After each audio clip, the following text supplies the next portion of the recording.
Welcome to Japan Eats. I'm your host, Akiko Tema, food writer and director of the New York Japanese Culinary Academy, which promotes a deep understanding of Japanese cuisine in America. We are broadcasting live from Brooklyn, New York. This show is all about Japanese food and food culture. We see sushi at every daily in the supermarket, but what is beyond sushi? We hear dashi ramen izakaya, but what exactly are they? Japanese food is still a mystery for many people, and I try to demystify it in this program with my cool guests. My guests today are Régis Camus and Carl Hirschman, the co-founders of Heavensake, which was founded in 2016. Heavensake is truly unique. It is the first sake producer and introduced the blending technique to traditional sake production. The mastermind behind Heavensake is Régis Camus, who led the renowned Champagne House Piper-Heidsieck as a chef de cave for 28 years.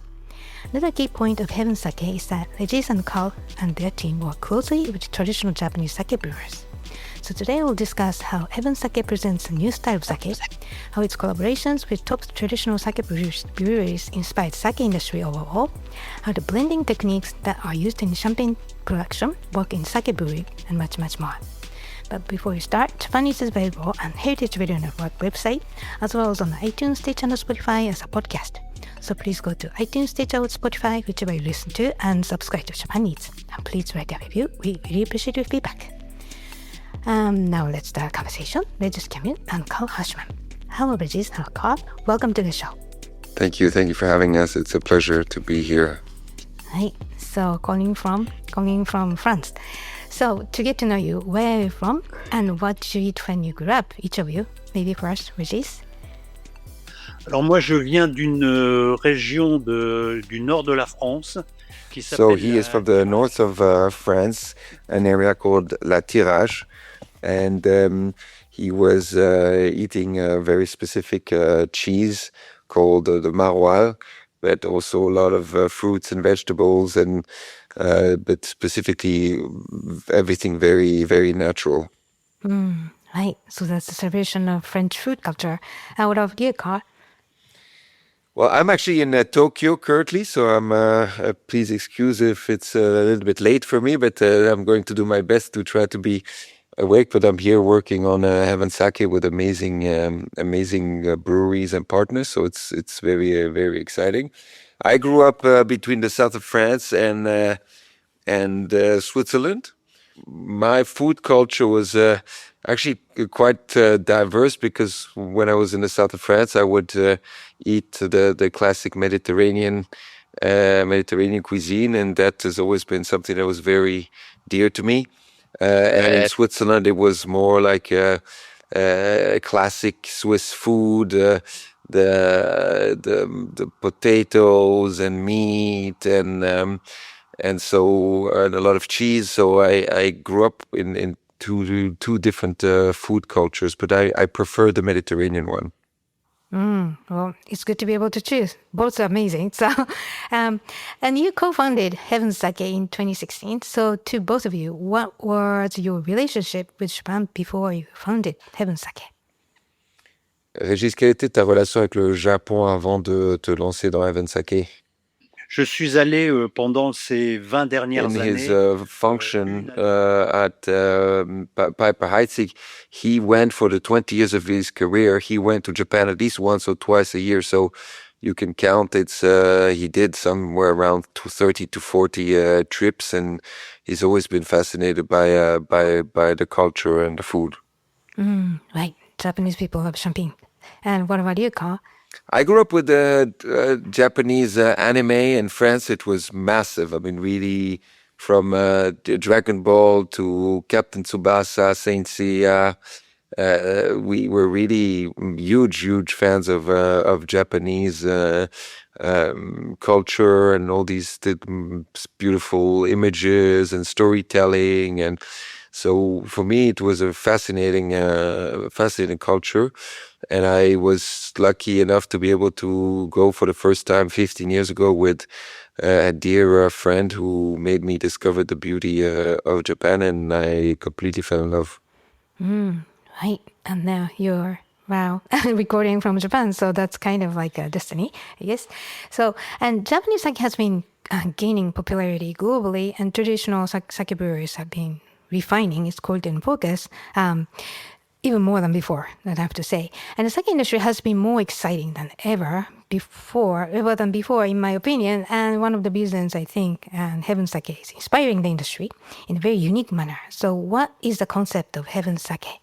Wow! First of all, thank you for these kind words. It's always very, very beautiful to hear such encouraging uh, comments. It's really it was about analyzing what the sake industry already has and what it lacks. So I think excellence, tradition, history, heritage, culture, fantastic taste, all these things were always in sake. So but what it was maybe lacking was what we call a bit of joie de vivre. So something where you associate it with moments that are around celebration, around moments of playfulness rather than just more formal, something that you drink with your boss or that you drink with your parents, or to celebrate a very big milestone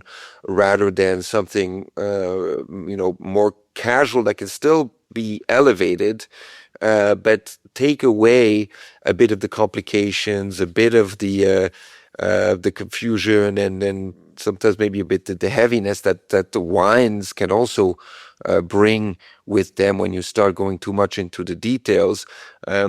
And it was about saying, well, this is such an elegant drink.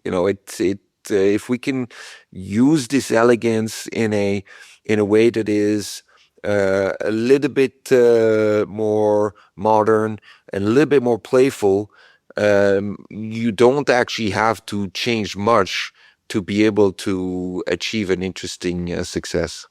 Well, actually, I read a Japanese media interview of you, and you used the word joie de vivre. That's joy of life, which I think you're talking about. So, is that concept joie de vivre very important in the French culture overall? It's essential. It's essential in two countries that are very dear to me, France and Italy. So the Germans, for example, the Nordic countries, they don't have that so much. The Latin countries, they like that energy, that dolce vita, a certain playfulness and way of celebrating the beauty of being alive in a way that is more extrovert. The Japanese have a similar concept called ikiru. I wait, I have it written down somewhere. But so let me see the translation because I want to be precise. It is ikiru yorokobi. So Perfect. Yeah. the concept of ikiru yorokobi sounds similar, but when we did our research for the launch in Japan, we found out that there was very significant differences. And one being that the Japanese version is very to the inside. So it's a celebration, but it happens in a much more controlled and introverted way. Whereas the joie de vivre of the French, it's really something that has a certain exuberance. And so finding a middle ground between those two, where it's not necessarily jumping on the table at the restaurant in the south of France, but also something that brings across this Japanese elegance, and at the same time that playfulness that Japanese also have. Like if you look at the history of culture and art and different ways that Japanese express their culture and their little fantasy world, they are very cheeky. They are very playful and have many different layers of depth. But it's about finding a way to bring it to the outside. Interestingly, that's why you fell in love with the anime in the first place. So there are different layers, different way to express. But when it comes to sake, it's a very different way. So are you talking about, the joyfulness in the taste and also the way it's presented? It's the way it's presented. It's the context. So it's to So one example is I think chefs and sommeliers are so important. They are the gatekeepers. They are the people that make sure that the standards of the quality and the stories get told. At the same time, if a product is too sort of locked into the high culinary world, it's very difficult to create the kind of revolution that the sake needs. So that's why we try to get to we try to balance the strong relationships we have, like with amazing chefs around the world, by adding also an element of playfulness through parties, through art installations, through the way we celebrate certain Japanese subcultures like shibari, like certain performers that we worked with in the past. So it's many layers, and that's what's beautiful about Japanese culture and sake, is that there's so much that you can go and play around with, and that's part of how we're building this brand day by day. Right. That's very meaningful because I think, the Japanese sake exports has been on a record high for the last couple of years, like more than that now. And meanwhile, Japanese traditional sake industry is very hard demanding and labor intensive, and also, aging population who supports the whole tradition has been shrinking. And so you have like two sides, positive and negative, and I think you're bridging the two by expanding the idea of drinking sake, how and when, and how you can enjoy it. Rather than just all time, it's like corporate drinking and you need a sake. That kind of thing is totally over. But people really need a clear path to enjoy fully what kind of sake can be in the future in the global stage, right? Okay, so, all right, so we'll take a quick break here, and when we come back, we'll dive into how Régis and Carl work with traditional sake brewery partners with techniques of blending. So please stay with us. Today's program is brought to you by Korin, a supplier of Japanese chef knives and restaurant supplies. Korin is proud of their Japanese culture and traditions, but they want you to know that their products are not just for Japanese restaurants. Their knives and tableware bring out the best qualities of food from every culture and fit into every restaurant from French to Pan-Asian to American. And that is why they're located in New York City, where people from every country in the world come to eat. Korin's Tribeca showroom is home to the most extensive collection of Japanese chef knives in the world, including Japan. Stop by to view their exquisitely designed tableware and the rarest natural sharpening stones. They have a whole range of knife services from repair and rust removal to reshaping and realigning. Korin is dedicated to this ideal, bringing the highest quality Japanese design to your table so you can experience the unparalleled quality of Japanese craftsmanship in your home or restaurant. For more information, visit korin.com.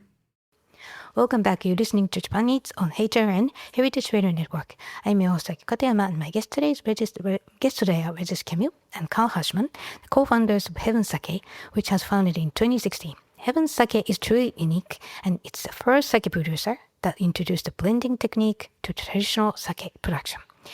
All right, so this is a question from Régis, I think. So what is the difference between dealing with the rice and grapes in terms of flavor expressions, the level of difficulty control, or whatever it is? I'm really sorry. I have to do a little interference. There is a very interesting conversation to have around the difference between blending and assemblage, and we have this conversation with a few sake specialists, and it's very interesting. But what matters is when you refer to it as blending. It can create a bit of a confusion. We've had this conversation with people because they say, well, blending has already been done in sake for a long time, and it's true. The difference, there's two main difference: intention and complexity. So the intention in many of the blendings in the past in sake was to harmonize batches. Right. So let me do this. When we started to try, Iwasake came, we had the same conversation. So let me just throw in a new question after the intro. Yes. right? So, first of all, we say blending in English, but there's a specific concept of assemblage in champagne production. So, could you just distinguish the two between blending, what's so-called in English, and assemblage in French concept? So blending in the context of Japanese sake, which is not necessarily the same as the one that people know from whiskey, but we've researched this thoroughly to really understand the history. And so blending in the context of Japanese sake was done in the past to harmonize batches. So if they had batches that had different, slightly different taste, or they by blending them together, they would end up with more harmonized, one big harmonized batch. The other one was that sometimes to manage their stock, they could play around with blending, or when they had two different sakes and they realized, they could play around with it, and so the concept of blending was played around with, but it was not as done in the complex way of assemblage, which, to give you an idea, an assemblage in Champagne, they start with 150 different sakes, champagnes, I mean. In the context of the sake, for example, that we did with Noguchi, we started with 45 different sake. It's a very, very complex and very meticulous process, that in that way and with that intention of creating like almost like musical compositions, that's never been done, also because it takes a very, very specific kind of skill set. It's almost like art, and it was just not considered very feasible or valuable, because if you do not have the capacity that Régis has, you're probably not going to be able to create a lot of complexity with assemblage or blending, and so you dismiss it pretty quick as something that is probably not very interesting, which is a conversation that we had many times with John Gottner, until we told him, look, come and be part of an assemblage session, and if you realize that actually it is real and completely different than blending the way it may be done sometimes in Japanese sake, then please become an advocate of assemblage and of Heavensake. And he came with us to Noguchi, and he was blown away by the output. So from that moment on, we knew, okay, it's a real thing, but it is more complex and with a different approach than blending. But Régis can now take over and tell you more about the actual complexities of the process. Right. So, yeah, assemblage to me, according to what you said, it's more like a layering of flavors, right?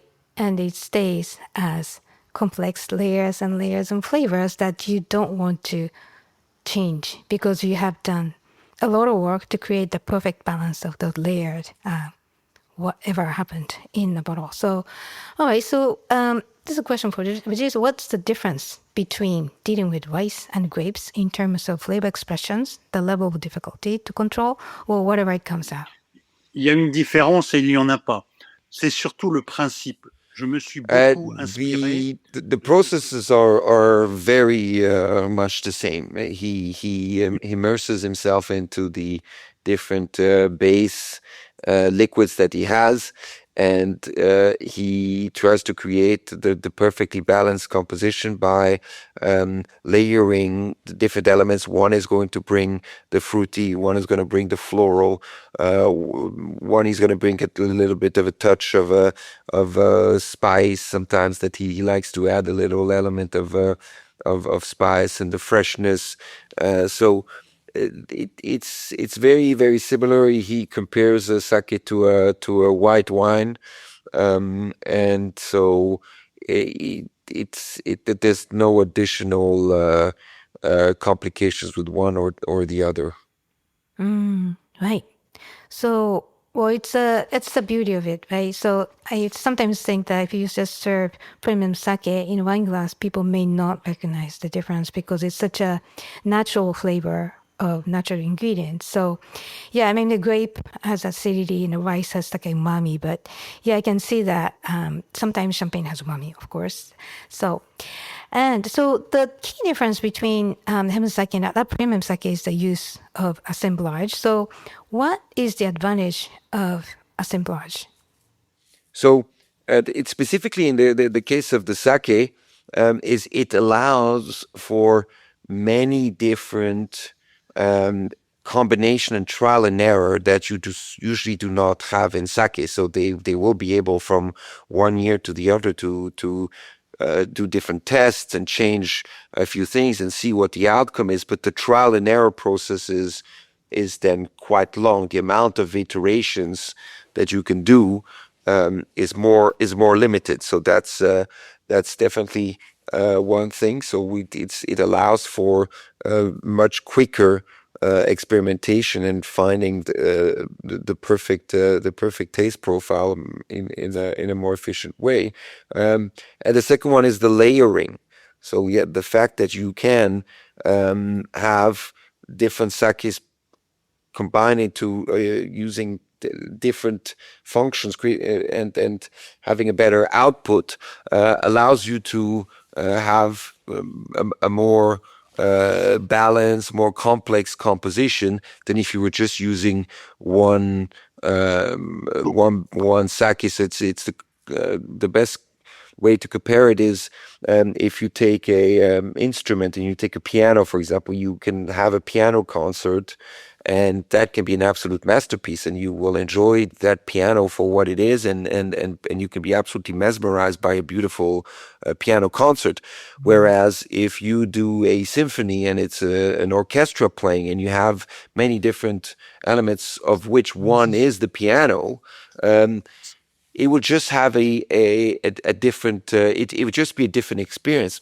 And it doesn't mean one is better than the other. It just means that if you like a certain level of complexity and depth and combination of many things that would be difficult to achieve in just using one element, you can achieve that by combining several. Very interesting. Yeah, people say French cuisine is the cuisine of addition, and Japanese cuisine is cuisine of subtraction. And I think they're two different things and two different approaches. And they're creating another very different, contrasting aspect of sake tasting, drinking, and enjoying. Joy of life. So that's amazing. So in the world of champagne, each champagne house has a signature style of champagne.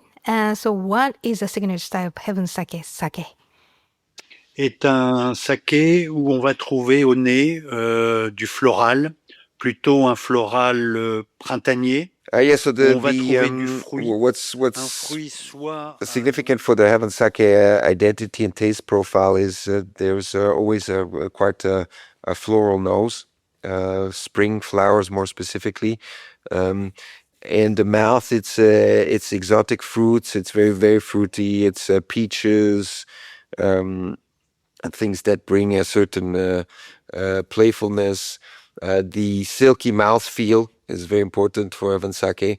And the length also. It's also something that is very important for Régis, to have the right length, always very delicate, very well balanced.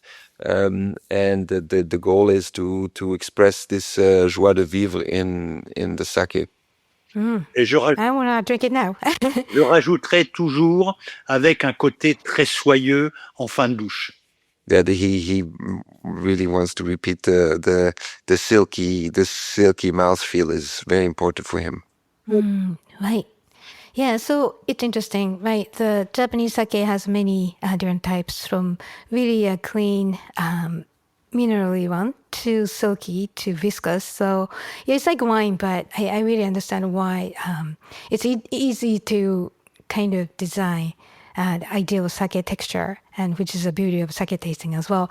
So, and Heavensake works closely with top sake breweries in Japan. So, and so far you have worked with the makers of the brands like Tatenogawa, Uragasumi, Watago no Matsu, Katsuyama and Niza Jozo and so on. It's just really top sake breweries. So how do you find brewery partners? Well, it's always a new story. It obviously it needs to be a brewery that we somehow admire and enjoy the taste of. And then it's about figuring out if we know someone that has a good access to them, because it's very important who introduces you. They also need to want to work with us. I mean, some breweries don't have the capacity or the time to produce. So it's always a bit of a lucky moment. We've had breweries that said no at some point, and then over time they saw what we were doing, and then they opened up their doors. So it's always a bit of a new adventure. It's a new relationship, and it's a bit of a process. So what matters is that we are aligned with their identity and their philosophy, and so far we were very lucky to be able to work with such great breweries. It's been an honor. So do you contact them first? Yes, we have a different people that are part of the Heavensake family that have helped us since the beginning, and so whenever we are looking for a new partner, we ask them and we say, look, this is what we're looking for. This is the taste profile. This is the size.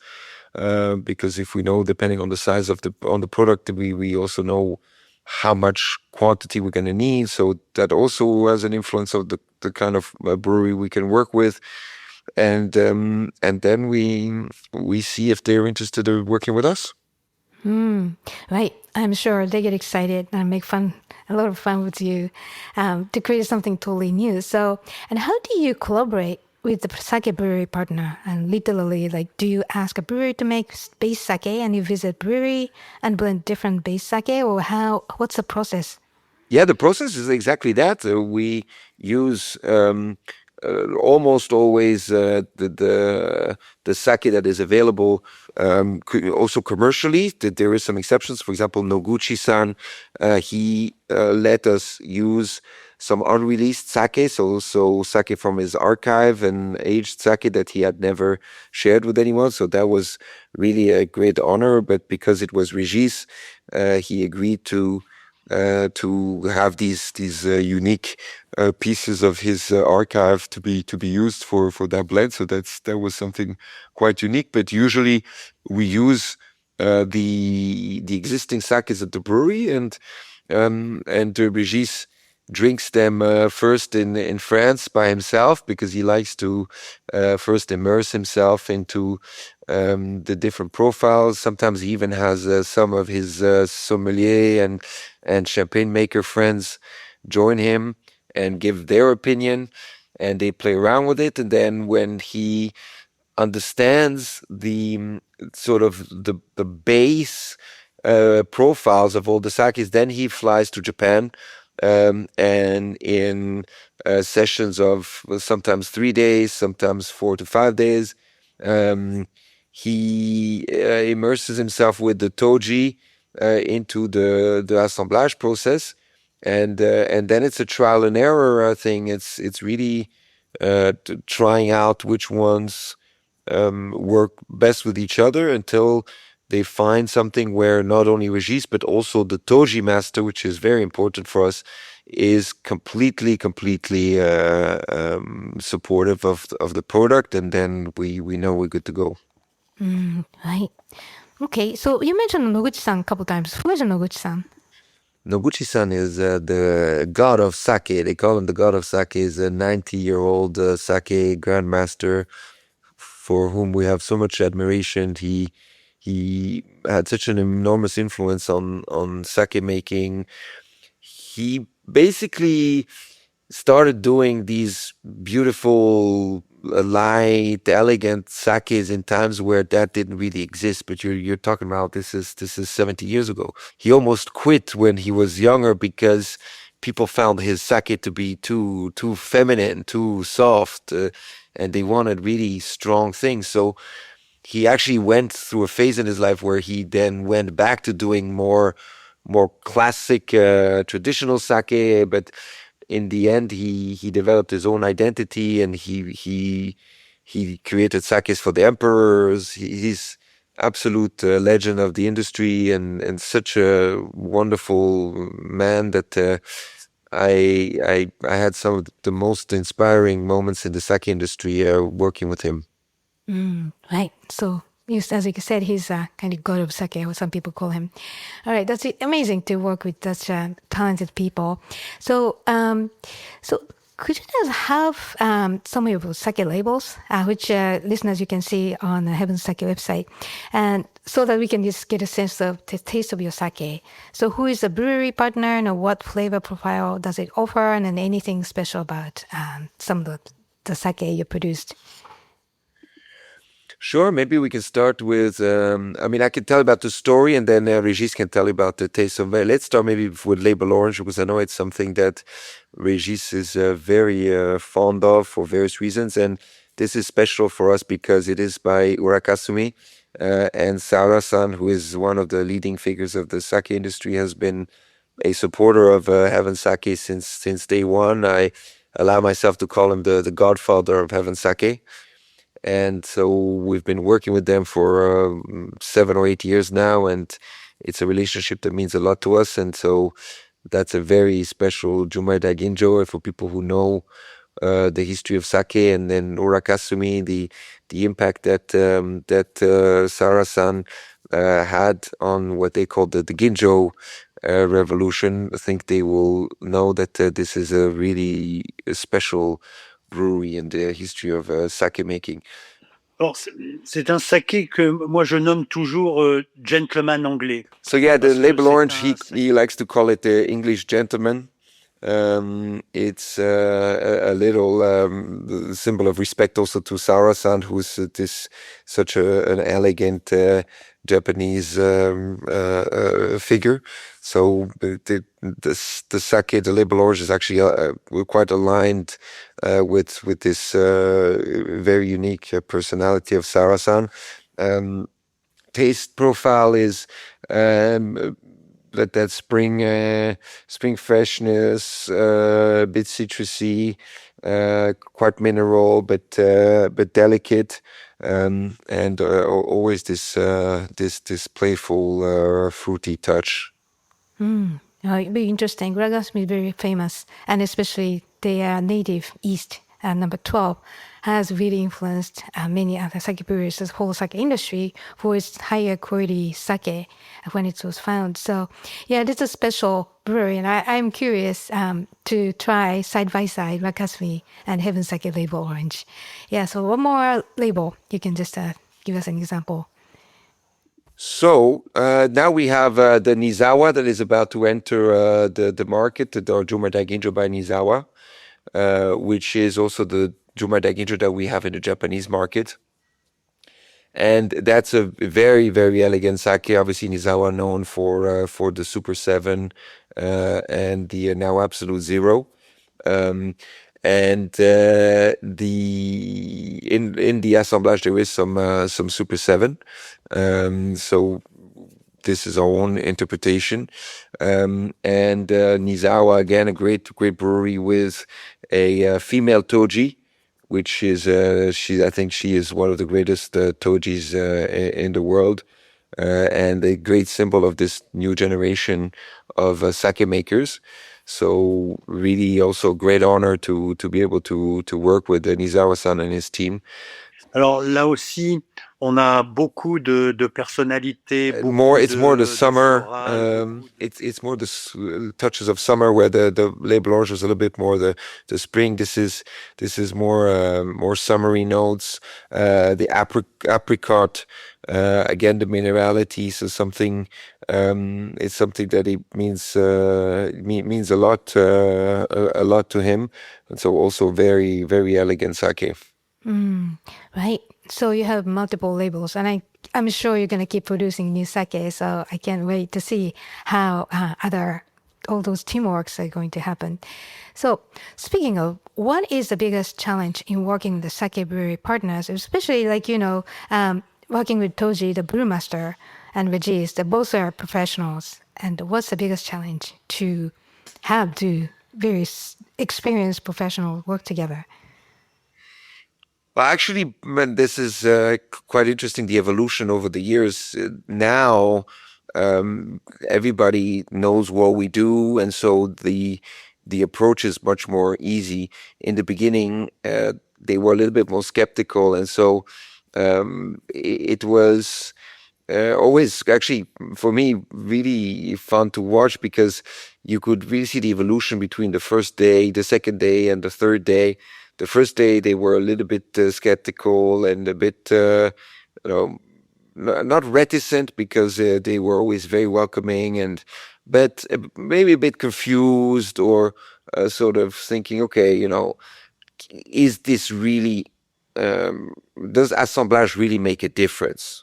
What is really beautiful to see is how from day one, when there is a bit of skepticism, into by the end of the assemblage session, the absolute admiration and just they become radiant about Régis's work, and he's very elegant and very respectful, and so things happen in a very smooth and natural way. But it's little subtle differences where you see, and it's very important for us that by the end of the assemblage session, they are completely mesmerized, and they are so excited to publish, share this unique creation with the world, because it's also their own creation. So because we use their base sake, and so what is the most beautiful for us to experience is that I would say every single brewery and toji and production team that we work with told us, hey, you made us discover something about sake making. Have Régis comment about what he learned through working with toji in different tojis?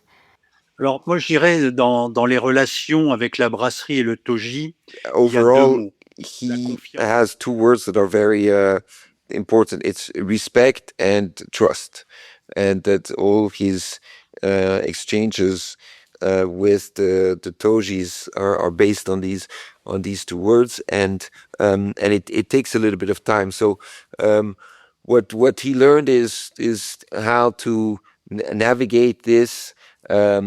And to be able to have the best experience for everyone. But it's been for him an absolute dream to interact with all these great people. Right. I mean, to me, I would imagine, traditional sake brewers for centuries, they're making sake and they're babies. And somebody come to me, can I make another sake out of your babies? It's like, whoa, okay. And they decided to do that. That's a great spirit. And then you really have a long process of making something really exciting. And by imagining, it's such a great process. And as a masters of assemblage and also sake making, I think it's just really a lucky thing to happen, I'd imagine. So we have many listeners all over the world. So in what country can you listeners find Heavensake? By now, most big countries, the US, UK, France, Italy, Dubai, Japan, Hong Kong, Singapore, Taiwan, the Maldives, Spain, Switzerland, Germany.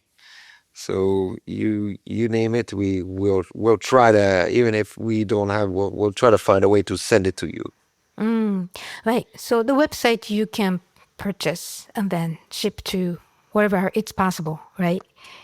Maybe not from the website. I think the website at the moment is specialized in US e-commerce.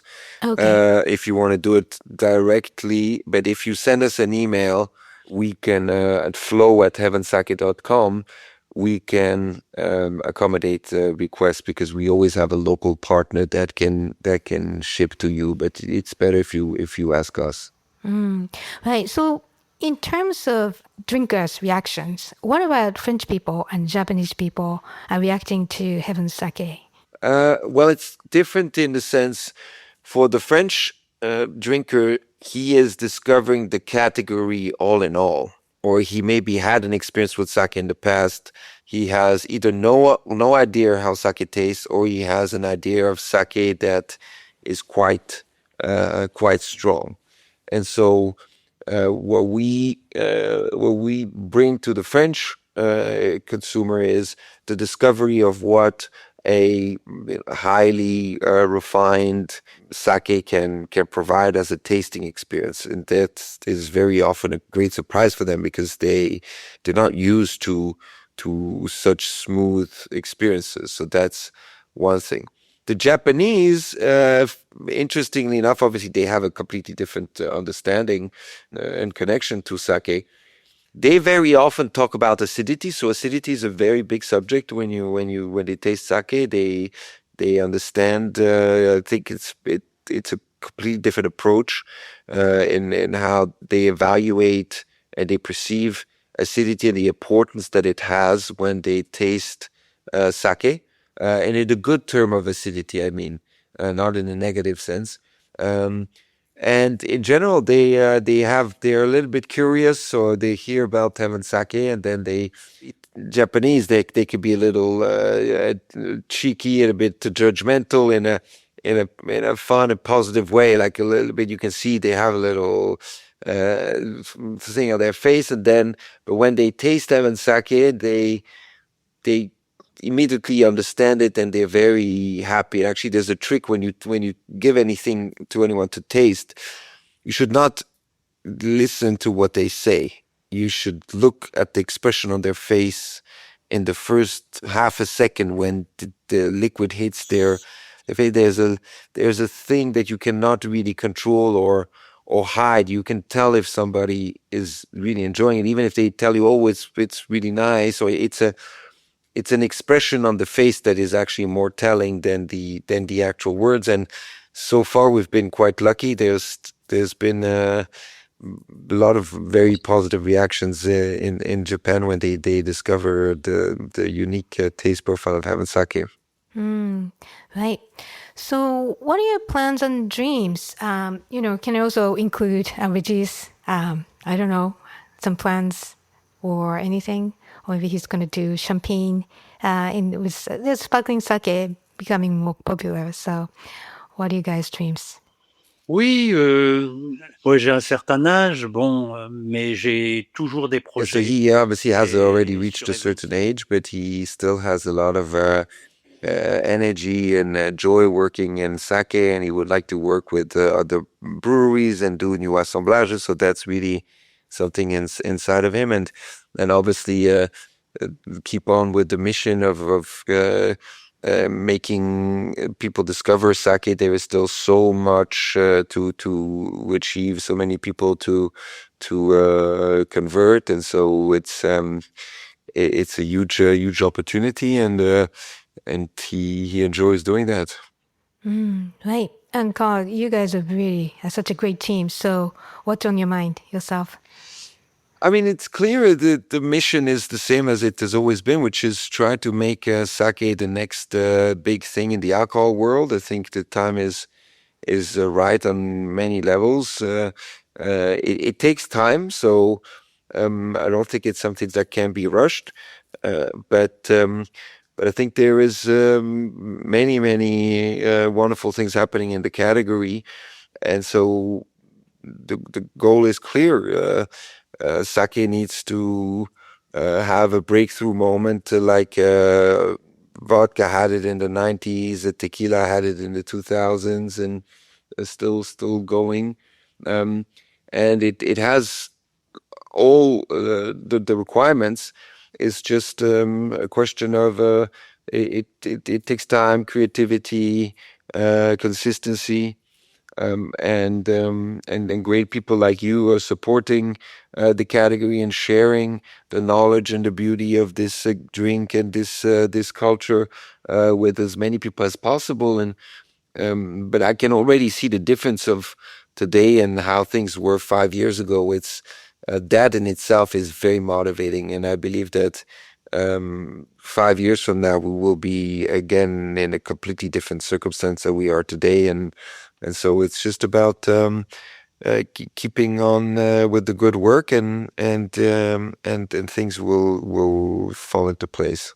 Right, that's very exciting. I'll keep watching you guys. So yeah, keep me posted. So where can we find your updates online and on social media? So the Instagram account of Heavensake is our main window for communication.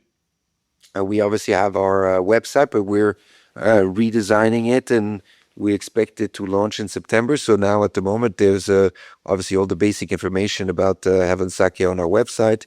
There's even a Japanese version of the website because we're distributed in Japan. So already there you will find quite a lot. If you have any questions, we have the email address of Heavensake. We're very happy to respond to all the questions that we received. They're very interesting for us. And yeah, next year we should be even more active on different channels. But at the moment, it's specifically our website and Instagram, Heavensake. Right. So www.heavensake.com and Instagram Heavensake. All right. So Régis and Carl, thank you so much for joining us today. It's very exciting. Thank you for taking the time. It's really a great opportunity to be able to talk to you, Akiko, and thank you for really giving us this great moment. Right. So listeners, if you have any questions or comments about the show or suggestions for show topics or guests, please contact us at japaneats@heritageradionetwork.org or akikotema.com. Japan Eats is a weekly program and it's always available at heritageradionetwork.org as well as on iTunes, Stitcher, and Spotify as a podcast.